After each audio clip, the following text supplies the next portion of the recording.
made good time. You said it was urgent. We've got a donor. What? We've got a donor for the heart transplant. So it's time for the carnival trick, eh? I wish you wouldn't persist in taking that attitude. Tom, you're a scientist. You've spent 15 years researching, exploring new treatment, surgical preparations for the Yes. heart. For my money, Richard, the transplant operation is still a medical grandstand trick. Maybe. But it's what a small hospital needs if it's going to attract new money. The sort of money we need so you and others can continue research. I still think that it's grave robbing. It's accepted medical practice. Yes, so was leeches. And bloodletting 100 years ago. You're not trying to back out, are you? No, of course not. I told you that I'd go, and I will. It's funny, you know, when you woke me with your call this morning, I knew this is what it was. In here?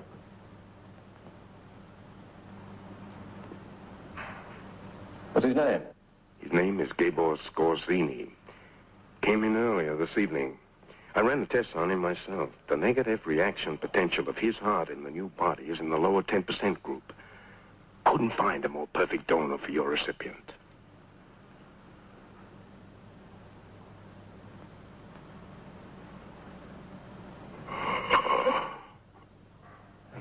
God, he's alive. I'm sorry, I should have warned you. It does sort of give the start, doesn't it? Yes, I'd say it would. He's quite dead, I assure you. I signed his death certificate myself 2 hours ago. Did you tell him? Don't be jumpy. He's not breathing. It's an involuntary muscle reaction. Well, you know yourself there's no pulse. And all the other life signs are not there. The least you could have done, Richard, is supply me with a donor who was definitely dead.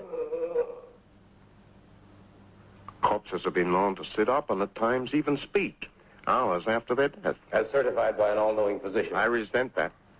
That man is dead. You'll find nothing in medical science that says that he isn't. What medical science knows about the basic essence of life wouldn't fill a sand pebble in the eye of eternity. Transplant will have to wait. I'm afraid it can't, Tom. Your recipient is failing fast. He won't last till dawn without a new heart.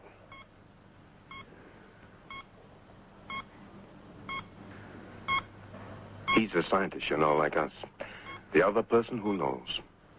I can't force you. It must be your decision. I suppose if you really do have moral compunctions. I do. I do. In that case, there's nothing more to be said, is there?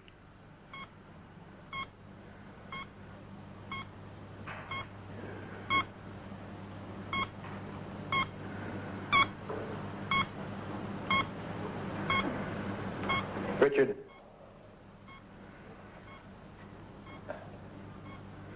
What about my work here in the hospital?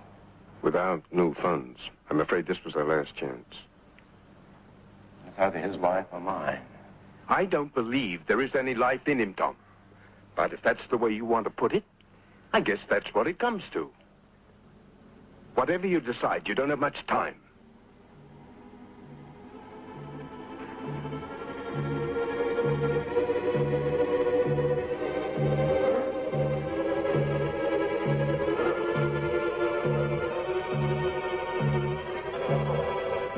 Dr. Sullivan?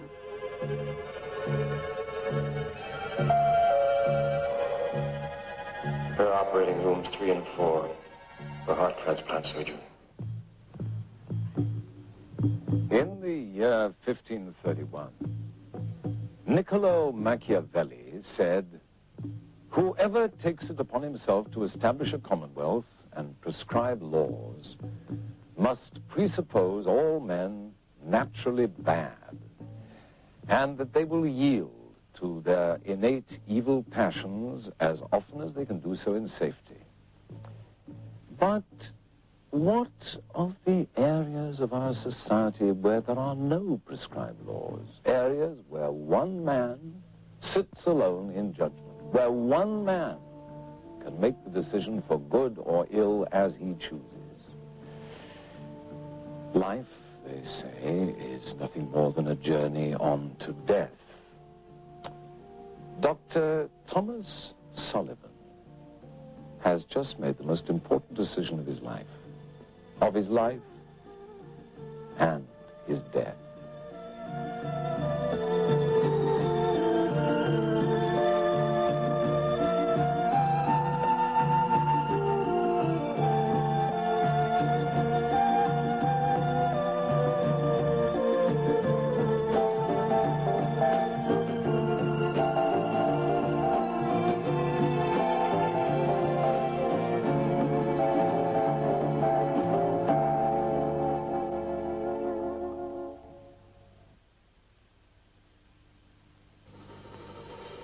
For 15 years, Dr. Thomas Sullivan toiled long, hard, and underpaid hours, satisfied that his main reward lay only in the progress of his research itself. But time and fear of the future catches up with all men sooner or later. For Thomas Sullivan, it was fear that his work would come to an end, and that perhaps his accomplishments would never be recognized. It was a crisis. And out of the crisis came a compromise. And out of the compromise, death. A death he can't leave behind. We interrupt this program to bring you a special news report. This is Roger Brennan. A heart transplant operation took place in our city. Tom, hurry, you're on TV. As we slept. The medical first for our city took place at Parkman Hospital. The 4-hour and 40-minute operation involved this man, Gabor Skorzeny, a 39-year-old night worker who lost his life earlier in the evening in a 3-car collision on the Coast Highway. The successful operation was performed by Dr. Thomas Sullivan, the noted heart specialist. Suddenly, I'm a noted specialist. You've always been noted to me. Yes, well, unfortunately, dear, you don't constitute the powers to be in the World Medical Authority. I can't ignore you any longer. That's marvelous. I didn't ignore the Nazi doctors at Auschwitz either. Could we have some cream, Ruth? What, dear? Nothing. Is something troubling you? No, I just have a few problems with ethics, that's all. Essex, I don't think I know him. No, dear. Ethics. He's an old friend I may have just met an enemy of. Oh, Tom, what a shame. I'm sure it can't be your fault. You haven't got an enemy in the world. Yes, dear. Well, if I can help you with a little problem in any way, I will. We'll start with the party tonight. A party? Well, you won't let me do anything else with my money. For what? For my husband. For the newest noted heart specialist on the medical horizon. Hello, darling. Yeah, where is he? Over there. Darling, congratulations. Thank you, Joe. Thank you. Go have a drink, won't you? Oh, yes. Really? You feel so much. Why not? What's the matter? What's so funny? Oh, your husband, man. You know what? I just told him that the public relations people at the hospital want him to do some TV talk show. You know, he said, well, what's this got to do with my research? What? Well, Richard, he is, after all, first doctor. The Fields Foundation is coming down to look at my work. Oh, Tom, that's wonderful. They'll come in with a nice fat grant, too. The other foundations will come in any moment from now. Telephone call for you, Dr. Sullivan. But thank you. We'll take it in the bedroom. Excuse me.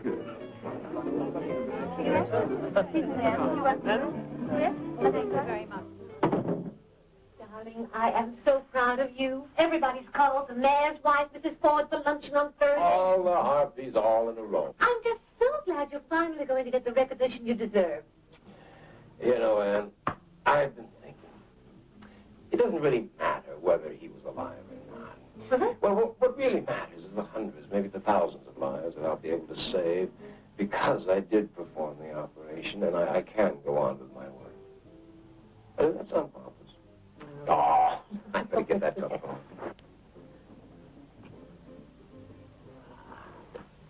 Hello, this is Dr. Sullivan. Hello, Dr. Sullivan here. Hey, who is this? This is Gabor Skorzeny. Why did you do it, Doctor? Tom, you all right? What's wrong? Nothing. Well, something's wrong. Who was on the phone? It was a practical joke. Yeah. Richard! Oh, Tom. Richard, you didn't happen to put together a funny little surprise for me last night, did you?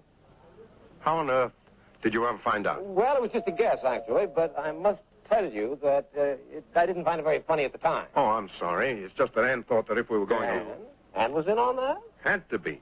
How else were we going to surprise you with a banquet next week? Frank, what are you talking about? What are you talking about? With a telephone call. Telephone call? I don't know anything about a telephone call. Wait for a minute. Dr. Marshall, you are wanted in your office. Dr. Sullivan, telephone, please. This is Dr. Sullivan. Dr. Sullivan is on the line. Go ahead, please. Doctor! Why did you do it, Doctor?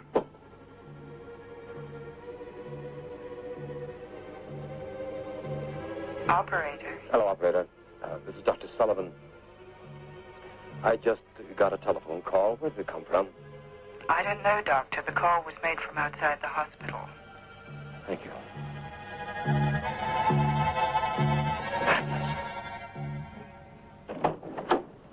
There's something I can do for you, Dr. Sullivan. Oh, yeah, about the body of Gabor Scazzini. Yeah, there's a funny one for you.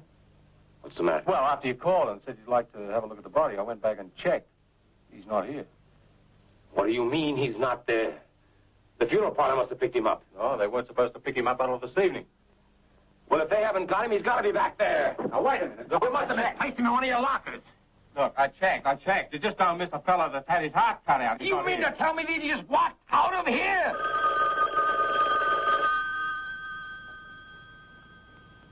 That's not for me.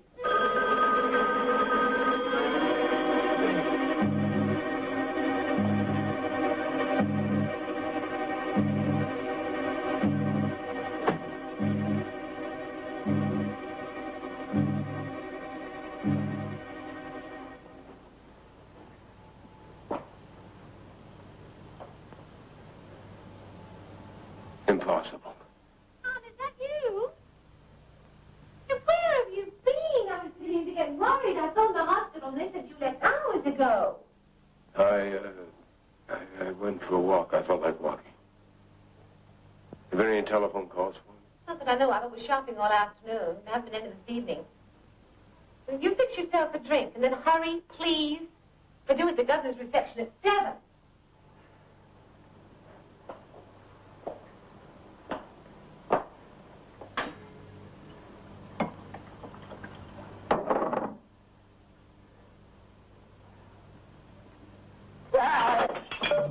Yes, dear? Man! Man, did you cut yourself today? What? Did you bleed? Did you cut yourself? No, whatever are you talking about? Hey, do you want me to get that phone? No, I'll Mr. Sullivan. Doctor. So I thought it might be you. I came to see you, Doctor. Yes. Doctor. I want to help you. I want to do everything I can for you. But I must know where you are. Tell me where I can find you, and I'll help you. You must tell me where I can find you. 999 Chapel Road.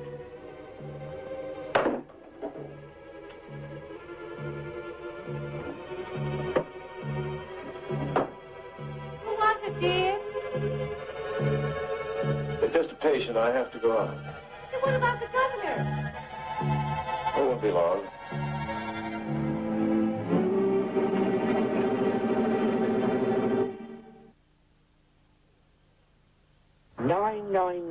Chapel Road. It sounds familiar. Oh, of course, that's the old Scorzini place. Them Scorzinis. They were some weird people. Right down to their last one. I went to school with their son. He got his name in the paper the other day. He was the one they took the heart out of for that transplant. Yes, I know. I read about it. What do you mean they were weird? Oh, weird. Like I said, the old lady, she said she could talk to dead people. A lot of rich folk used to come out here just for her seances. Oh, really? That sounds like fun. The old man, he didn't think it was much fun. I guess he got to thinking that some of them ghosts that was visiting his wife had too much flesh on them. What happened? He blew his brains out one night, but not before he got a double-edged axe and chopped every wood's head off. What about the son? Told you they was weird people. Now, the next morning, the cops come round, and there was all them bodies, bloody bodies, laying all over the house. And the kid, his head was split wide open with an axe. Well, the cops and the doctor, they said it should have killed him.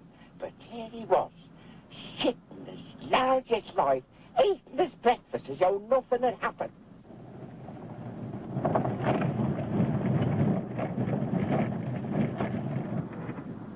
eating his breakfast as though nothing had happened.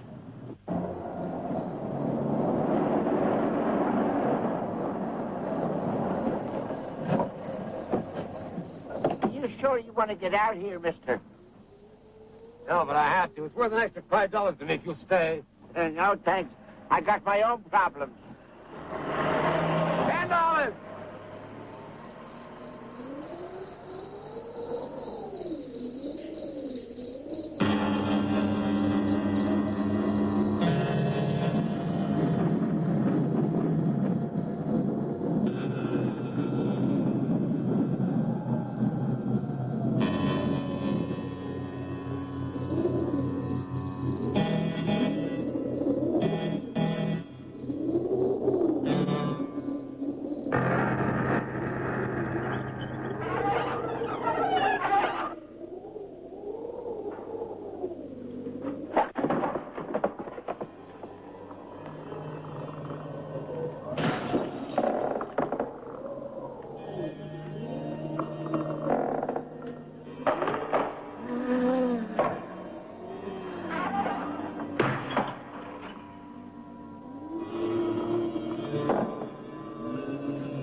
Show yourself. If you're not, I'm leaving. Doctor! You are Dr. Sullivan. I am Gabor Skorzeny. But of course, we have already met. You are not Skorzeny. You're an apparition. Why did you do it, Doctor? You're dead. I know you're dead. Why didn't you save me? You stay away from me. You took my heart, Doctor. You're dead. I know you're dead. I killed you. No, you were dead. Mother said I would live forever. What do you want? I want your heart, Doctor. No.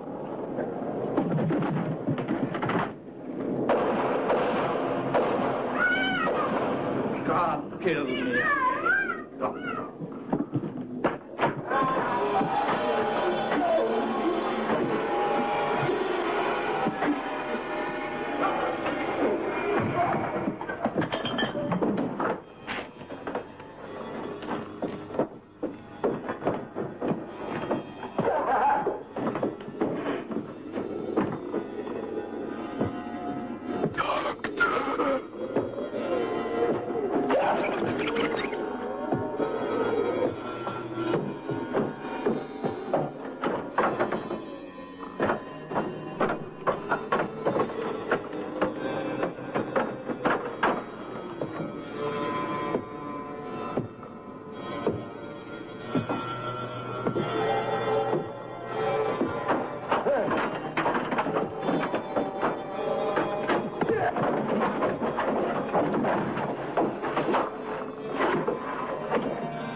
A game of hearts. Win one, lose one. Dr. Thomas Sullivan.